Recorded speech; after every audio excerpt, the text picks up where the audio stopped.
సుగ్రీవుడు ఎవరు? ఆదివాసే కదా. రాముణ్ణి గెలిపియడానికి యుద్ధంలో ప్రధాన పాత్ర పోషించింది ఎవరు? వానర సైన్యం కదా. ఆ వానర సైన్యాన్ని గైడ్ చేసింది ఎవరు? జాంబవంతుడు కదా. ఆ వానర సైన్యాన్ని గైడ్ చేసింది ఎవరు? జాంబవంతుడు కదా. ఇది ఎక్కడి నుండి తీసుకున్నాం? ఇదంతా వాల్మీకి రామాయణమే కదా. ఇది ఎక్కడి నుండి తీసుకున్నాం? వాల్మీకి రామాయణం నుండి తీసుకున్నాం కదా. ఇప్పుడు మన సైన్యాన్ని, దేశ ప్రభుత్వాన్ని గైడ్ చేస్తున్నది ఎవరు చెప్పు? దేశంలో ఒక పెద్ద ఆయన అజిత్ దోవల్, అంతేనా? సైన్యాన్ని, ప్రభుత్వాన్ని గైడ్ చేసేది ఎవరు? అనుభవస్తుడు అజిత్ దోవల్. అజిత్ దోవల్ లాంటి పాత్ర రావణుడి యుద్ధ కాలంలో జాంబవంతుడు చేసిండని చరిత్ర ఉన్నది కదా. రావణ యుద్ధంలో ఆంజనేయుడికి తన శక్తి తెలియదని తెలుసు కదా. తన శక్తిని గుర్తు చేసింది ఎవరు? జాంబవంతుడు కదా.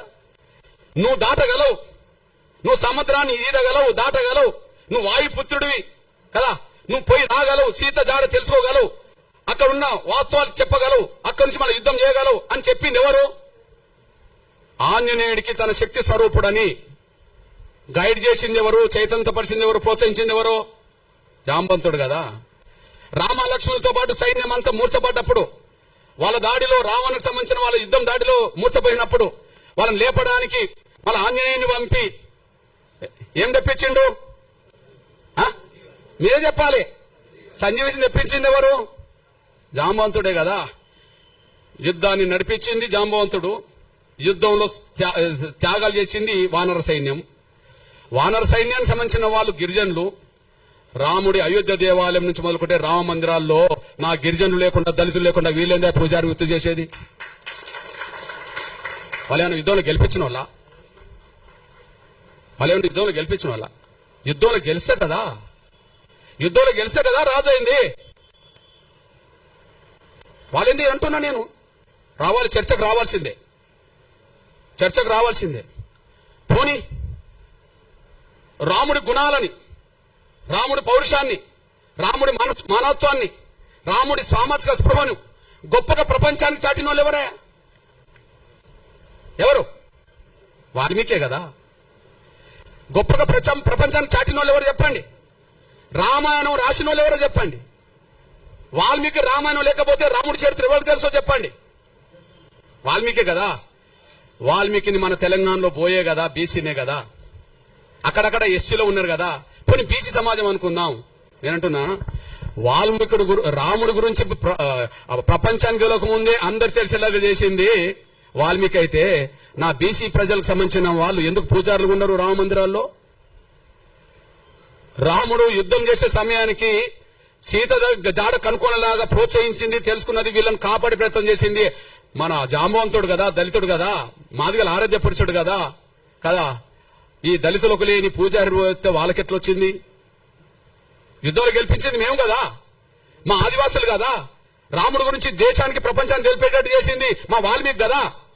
వాల్మీకి బ్రాహ్మణులను ఒప్పుకోమనండి, జాంబవంతుడు మావాడని ఒప్పుకోమనండి, ఆంజనేయుడు మావాడని ఒప్పుకోమనండి. వాళ్ళు ఒప్పుకోరు కదా. వాళ్ళు ఎవరు మరి?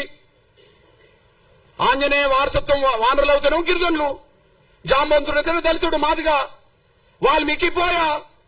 మరి మాకు లేని స్వేచ్ఛ రామ మందిరాల్లో, మాకు లేని హక్కు రామ మందిరాల్లో, మేము పూజారులు కానప్పుడు యుద్ధం చేయడానికి మాత్రం మేము ఉపయోగపడాలా? సాబతుకులు ఉన్న వాళ్ళని కాపాడడానికి ఉపయోగపడాలా?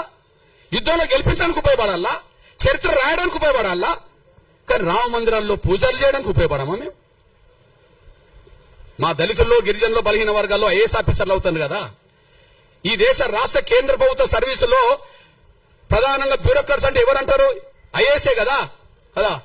మరి దళిత గిరిజన వర్గాలకు చదువుకుంటే ఐఏఎస్లు అవుతారు కదా. పూజారులు గారా అంటున్నా నేను. అందువల్ల మీకు విజ్ఞప్తి చేస్తున్నా, రామ అవతారమే తర్వాత కృష్ణ అవతారంగా మారింది. రాముడు కృష్ణుడు వేరు కాదు కదా. రాముడి కాలంలో రాముడు, కృష్ణుడి కాలంలో కృష్ణుడు. కానీ రాముడే చెప్తాడు కదా, నేను మరో జన్మలో కృష్ణుడికి వస్తాడని చెప్పి. మన నమ్మకం, మన విశ్వాసం. నేను అంటున్నా, కృష్ణుడు ఎవరా? కృష్ణుడు మా యాదవ, మా బీసీ బిడ్డే కదా, వరుసకు మాకు బావవుతాడు. వరుసకు మాకు బావవుతాడు కాదని చెప్పానండి. వరుసకు మాకు బావవుతాడు కాదని చెప్పానండి. రాముడు రావణ మధ్యలో జరిగిన యుద్ధము 1000 మంది చచ్చిపోయినరు కదా, 18 రోజులు జరిగింది. కానీ మా ఆది జాంబవుడును కృష్ణుడి మధ్యలో ఒక గృహంలో జరిగిన యుద్ధం 28 రోజులు జరిగింది. ఏ యుద్ధం ఎక్క పెద్దది? ఇద్దరి మధ్యలో జరిగింది. ఎవరు ఓడలే, ఎవరు గెలవలే. మా ఓడు ఎంత గట్టివాడో చూడండి. ఎవరు ఓడలే, ఎవరు గెలవలే. లాస్ట్కు మా ఓడు అనుకుంటాడు జాంబవుడు, అరే నీ అమ్మ, ఈ దేశంలో ఈ ప్రపంచంలో నన్ను ఓడించిన వాళ్ళు ఎవరై ఉంటారంటే, ఓహో రాముడి కాలంలో నేను అడిగాను, రాముడితో యుద్ధం చేస్తాను అన్నప్పుడు, ఇంత మనం చేసుకున్నాం కదా రాముడితో యుద్ధం, నీకు ఈ జన్మలో వద్దు కానీ నీకు వచ్చే జన్మలో కృష్ణుడు అయిపోతే అప్పుడు నీకు ఏదో రకంగా యుద్ధం చేద్దాంలే అని అంటే, ఇంతకాలం నాతో యుద్ధం చేస్తున్నాడు అంటే ఆయన రాముడే అని చెప్పి, నువ్వు దేవుడి అవతార పురుషుడు కాబట్టి నాతో ఇంత యుద్ధం చేసినావు అని చెప్పి మళ్ళీ కాంప్రమైజ్ అయ్యి మళ్ళీ రాముడు ఆ కృష్ణుడికే కదా మా జాంబవతిని మా అక్కనిచ్చింది. ఈయన ఒక మణిహారం కోసం వెతుకులాట చేస్తూ, ఒక మణిహారం ఉన్నది, ఆ మణిహారం ఒక అతను మెడకేసుకొని వస్తుంటే సింహం తింటది. జాంబవంతుడు ఆ సింహాన్ని తీసి చంపి ఇది తీసుకొచ్చుకుంటాడు, బిడ్డకు దగ్గర ఆడుకుంటుంటది ఆ వస్తువు. ఈయన వెతుకుతూ వస్తుంటాడు. వెతుకుతూ జాంబవంతుడు కనిపిస్తాడు. జాంబవంతుడు కృష్ణుడి మధ్యలో యుద్ధం జరుగుతుంది. 28 రోజులు జరుగుతుంది. గుహలో జరుగుతుంది. యుద్ధంలో ఎవరు ఓడింది లేదు, గెలవలేదు. కాకపోతే మా జాంబవుడు అనుకుంటాడు, ఈ ప్రపంచంలోనే నాతో యుద్ధం చేసే వాళ్ళు ఎవరు లేరు, ఎవరైనా చేస్తుంటే దేవుడి రూపమే నా దగ్గరకు వస్తారు కాబట్టి, నేను గత జన్మలో నేను రాముడిని అడిగాను, కృష్ణుడికి వస్తాను కాబట్టి కృష్ణుడు అయినంటే నేనే అని చెప్పి ఆయన చెప్పుకుంటాడు. అప్పుడు బహుమానంగా ఏమిస్తాడు మా జాంబవంతుడు? ఎవరినిస్తాడు? ఎవరినిచ్చి పెళ్లి చేస్తాడు? మా జాంబవంతుడి నుంచి పెళ్లి చేస్తాడు. ఇవన్నీ రామాయణం మహాభారతంలో ఉన్నది కదా. మరి జాంబవంతుడు మా బిడ్డ మా అక్కనిచ్చిందంటే ఎవరు మాకేమవుతాడో కృష్ణుడు చెప్పండి. మా జాంబవంతుడు మా పెద్ద ఆయన, మా పెద్ద నాన్న అనుకుందాం. మా జాంబవంతుడు బిడ్డ మాకు పెద్దక్కే కదా. మా పెద్ద అక్కను ఎన్నో భార్యగా చేసుకున్నది మా కృష్ణుడే కదా. కృష్ణుడు మాకు బావ అవుతాడు కదా. మా బావ ఉన్న కాడ మేము ఎందుకు పూజారం కావా? నాకు అర్థమవుతుంది. మా బావ ఉన్న కాడ మేము ఎందుకు పూజారులు కావా? మా బావ దగ్గర కూడా మీరేనా వాళ్ళ పూజ చేయడానికి? రాముణ్ణి గెలిపిస్తాం, రాముణ్ణి కాపాడుతాం, మళ్ళీ ఆయన దగ్గర ఉండొద్దు. మేము ఇటు పోవద్దు, ఆడు ఉండద్దు. ఇది పెద్ద డ్రామా వీళ్ళది. ఎడిపోవద్దు, వీడు మతం మార్చుకోవద్దు, మళ్ళీ వీడు ఉండద్దు, ఈ పూజారి కాడికి రావద్దు. ఇది చెల్లదు. రాముడితో మాకున్న సంబంధాలు మీకెక్కడి?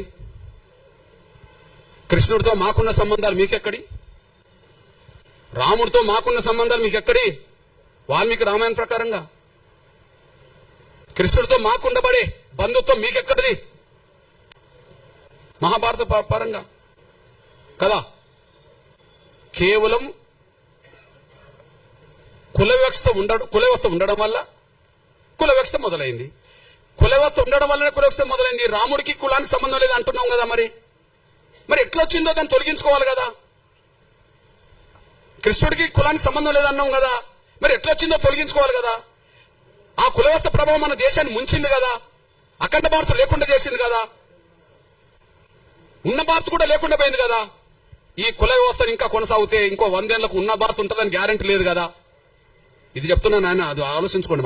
ఉన్నాం నిజం, ఎవరన్నా అనుకోండి, నా అభిప్రాయం ఇది. అందువల్ల ఇది రాజ్యాంగ విరుద్ధమైన తీర్పు, రాజ్యాంగ విరుద్ధమైన ఆర్డర్. ఓకే, ఇది వివక్షతో కూడిన తీర్పు, వివక్షతో కూడిన ఆర్డర్. ఇది ఆర్టికల్ 25, ఆర్టికల్ 14, 15 ప్రకారం రాజ్యాంగ విరుద్ధం తీర్పు. పోనీ అంబేద్కర్ అభిప్రాయానికి విరుద్ధం, కమిషన్లకు కూడా విరుద్ధం కదా.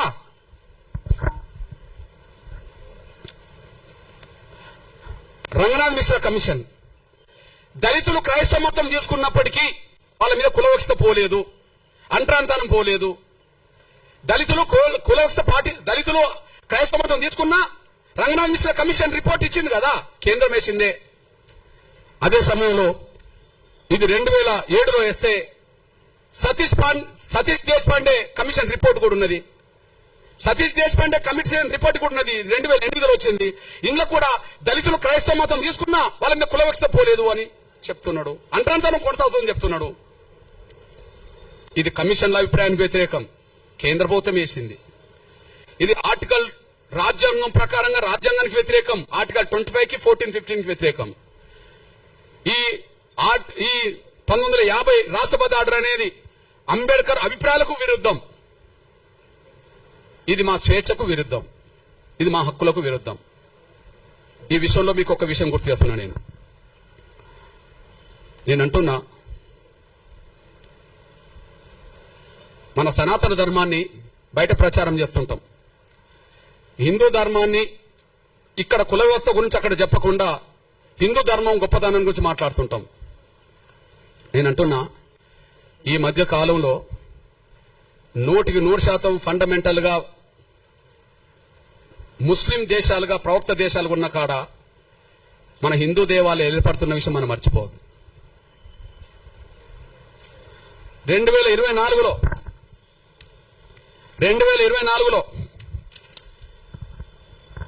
యునైటెడ్ అమిరేట్స్ అబుదాబిలో మన ప్రధానమంత్రి గారు 2024 ఫిబ్రవరి 14 అబుదాబిలో ప్రధానంగా హిందూ దేవాలయాన్ని ప్రారంభించి వచ్చిన విషయం మనం మర్చిపోవద్దు.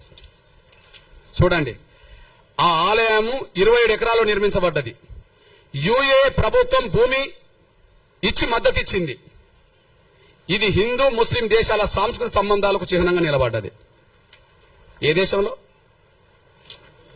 గౌరవ ప్రధానమంత్రి నరేంద్ర మోడీ గారు ఎక్కడికి వెళ్ళాడు? మన ప్రధానమంత్రి గారు అక్కడ హిందూ దేవాలయాన్ని ప్రారంభించడానికి వెళ్ళాడు కదా. అక్కడ హిందూ దేవాలయం ప్రారంభించడానికి వెళ్ళాడు కదా. అక్కడ 27 ఎకరాల్లో మన హిందూ దేవాలయం నిర్మించుకున్నారు కదా. దానికి అక్కడ ఉండబడే ముస్లిం ప్రభుత్వమే భూమి 27 ఎకరాల భూమి ఇచ్చింది కదా. ఆ ప్రారంభోత్సవానికి అక్కడ ఉండబడే రాజు కూడా వచ్చాడు కదా. ఏ రాజు? ముస్లిం రాజే కదా. ఆడ ప్రారంభోత్సవానికి ముస్లిం రాజే వచ్చాడు కదా. ఇప్పుడు పాశ్చాత్య దేశాల్లో అమెరికా క్రైస్తవ దేశం అని మనం అంటున్నాం అనుకోండి, అక్కడ హిందూ దేవాలయాలు కట్టుకుంటే ఎవరు అడ్డం పడలేదు కదా. ఆడ ఫలాని మతం ఉంటేనే మీకు ఉద్యోగాలు ఇస్తామని చెప్పలేదు కదా. అమెరికా పౌరులుగా ఎవరు సభ్యత్వం తీసుకున్నా ఆడ కులంతో మతంతో ఏదంతో సంబంధం లేకుండా, ఆడ కులమైనతో లేదు, ఏ మత విశ్వాసంతో సంబంధం లేకుండా అన్ని రైట్స్ అమెరికా ఇస్తున్నది కదా. అమెరికా అన్ని రైట్స్. ఇప్పుడు మన తెలుగు ప్రజల్లో బాగా చదువుకున్న పిల్లలు, ఉన్నత వర్గాల పిల్లలు ఎక్కడికి పోవాలనుకుంటారు? అమెరికాకు పోవాలనుకుంటారు. ఇక్కడ పోయేట వాళ్ళందరూ ఎవరు? మెజారిటీ హిందువులు. ఆడ ఉద్యోగాలు చేసే వాళ్ళు ఎవరు? ఇక్కడ నుండి పోయి హిందువులే. మీరు హిందువులు కాబట్టి మీకు ఉద్యోగాలు ఇవ్వము అని చెప్పి గ్రీన్ కార్డు ఉంటే మీకు ఇస్తాము అనేది ఎవరైనా వాళ్ళ భారత పౌరులు, ఈ దేశం భారత పౌరులకు ఇస్తుంది, ఇంకోరికి ఇవ్వదు కదా. అక్కడ అమెరికా, ఇండియా నుంచి అమెరికా పౌరులుగా మారిన కూడా వాళ్ళకి ఇస్తుంది కదా.